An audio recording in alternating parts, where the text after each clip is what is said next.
We are the Town Square Media Storm Chasers. Tom Morgan, Dunner, McCann, and myself. How we doing? Todd Rank, 97.3 ESPN. Tom Morgan, 104.9 Sojo. We're out here in Summers Point as we begin this kind of trek the day after to try and see the effects of Hurricane Sandy.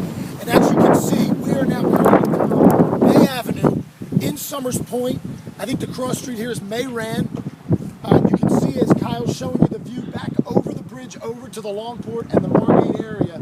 This is the front yard of a home on Bay Avenue. You can get a shot. This is literally the bay that has been brought over into the front yard of these people's home. The devastation, as you can see, is left here. Now the water has receded, and that's a good thing. Freezer for this restaurant, Philippe Chen. This is the freezer that they keep all of their meats, their juices, everything they need in here.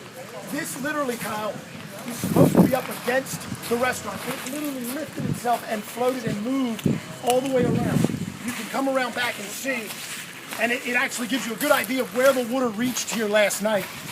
This was literally up against this restaurant. It lodged itself away by the water, and as you can see, Kyle, the water, I'm believing to have gone up to the beginning of the second window. You can kind of see, according to the color of the white shingles here, that this water could have been as high as 10 feet, I would say. All right, my friends, we're in the truck, the Sojo truck. I'm here with Kyle, our digital guy. We got our sales guy, George Dunner, in here. We got Tom Morgan from 104.9 Sojo. We got myself, Todd Rank, 97.3 ESPN, all part of Town Square Media.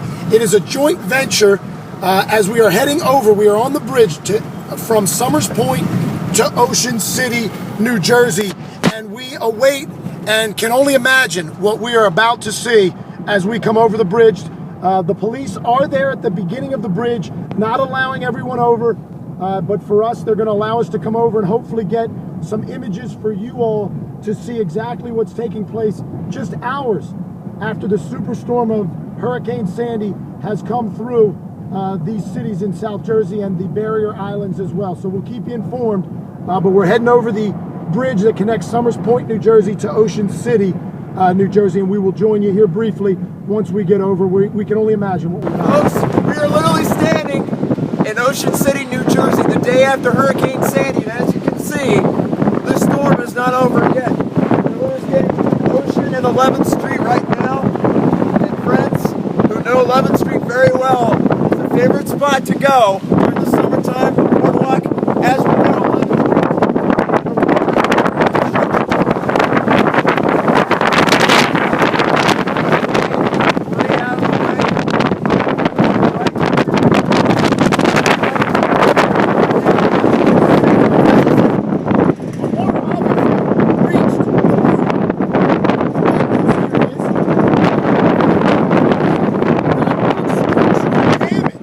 which is great. Unfortunately, however, the winds continue here.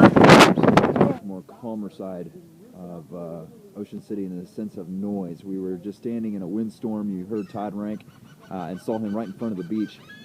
This time, the destruction is still quite evident. We came around some power lines that have been down. There is going to be a lot to deal with over here in the coming days. But just such an eerie calmness to what we're We're here on the seeing. north end of Ocean City, New Jersey. As you can see, the power line dead ahead of us, almost about to come down at some point May with a little more gust of wind, which they're still getting over here on the island. We're going to try and make our way into Longport and into Margate and Ventnor and there above, and see if in fact we can get some sense of what happened and the damage done there.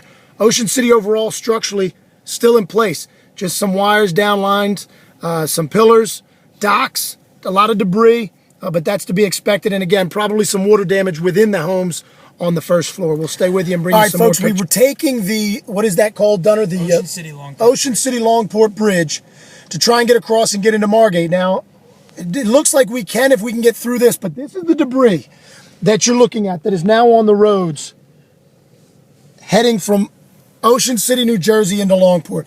We're going to do our best, and we're going to try and be as safe as possible. And if at some point it looks like there's too much debris, we will turn around and head back. But right now, we're going to try and make our way through. This is the road that will connect us into Longport and thus Margate. But it looks as though this debris might be too much for us to make through. Kyle's going to try and do his best. It looks like someone's already, you can see the tracks ahead of us. Someone's already tried, so maybe they've made it. And we're going to try and stay on their same path and get through this. But this is an unbelievable scene, an unbelievable sight. The bay meeting the ocean. Tree limbs on the side of the road. Now this is going to be the itchy part, Kyle. Can we get through? I think if we get there, we're in. And you're going to hug your side as best you can, Kyle. Hug your side. How are we on this side? Okay, but hug yours. Hug those trees. Rub up against those trees if you have to, Kyle. All right, we're okay. We're all right. We're all right. We're in. Nicely done, Kyle. And I think we're clear. That, folks, you shouldn't do that. Only we will do that because we are personnel that need to get here. And we're trying to bring you the latest pictures of what has taken place. Unbelievable there, Kyle. That was a close call. Nicely driven.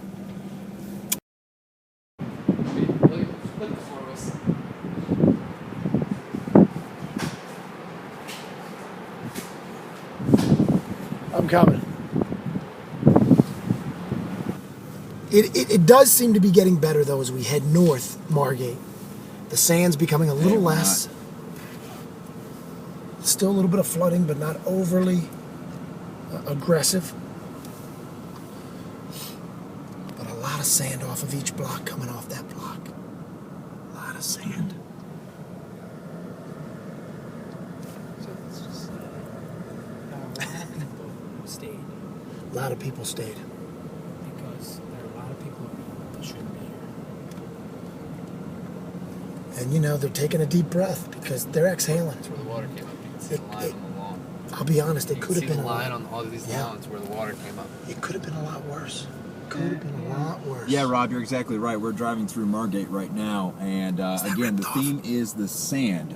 Every parking lot, every driveway is sand. We are seeing some places has mountains of sand, like is in 2 feet of sand. We're seeing flood areas with water at least 3 feet high. We actually walked through from our sister station, 97.3 ESPN, Todd Rank's apartment lobby, and the basement area. You could see where the water was. There is lines all over the wall, right about 3 feet high, where you could see the water was. We actually walked in his lobby. The smell of bay was certainly there. I mean, it was just the floors were all muddy and the debris was certainly there. But Rob, in the midst of all this, there is good news. The farther north we go in Margate, the better it's getting. So there is still hope in the midst of all of this. But again, this could take a couple days for all of this to get fixed. Not to mention the electrical work that needs to be done to get the power back on. But the water and the sand is the big issue. The water, and I'm just driving through right now. I mean, this is just unbelievable.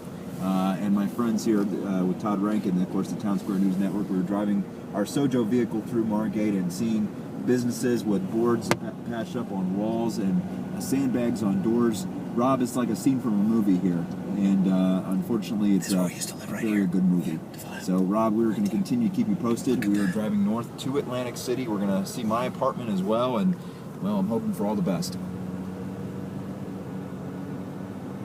This water's pretty heavy right here. How did Roberts fare? Wow. That water is heavy. Well, it's mixed feelings, Rob, because a part of me really wants to know what's going on, and a part of me is a little scared, a little anxious. You know, my building has some advantages, but at the same time, it is on the boardwalk, and we are hearing reports of parts of the boardwalks being destroyed. So one can only hope for the best and prepare for the worst, but as we continue to drive further north, we will continue to keep you posted. And This is my apartment building. This is the first time that I have visited my building since Hurricane Sandy. Here are my windows. Now, apparently, I don't think we're going to be able to go through our lobby because my landlord's prepared this place very well. The sandbags are blocking the doors, which is a very good sign that water can't be entered into the lobby. As you can see, 2 separate doors right here. Obviously, a big concern will be the basement area, the laundry room, the basement, but my apartment, my personal apartment, here are my windows right here. And as you can see, these windows are still intact. God forbid I left something cracked open. But I'm looking at the windows here. Everything's good. They said to me that these windows can withstand 125 mile per hour winds, so I believe them now. This is a very good sign. Now again, I can't go inside my apartment because the sandbags are blocking the doors, but one can only hope. Now, Raleigh Avenue is very well known to be flooded even in the lightest of rains. It's the first to flood. I have actually literally swam to my car before at one point, before an appearance in Valleys. So this is a good sign that the water is coming down really quick. But as you can see, there is the debris here. The boardwalk is still intact, which is a very good sign. My biggest fear was how bad is the boardwalk going to be? But I fear that it's going to be very quite weak. You can see the water. We're in North Brigantine, and as you can see, the size of this tree, uprooted.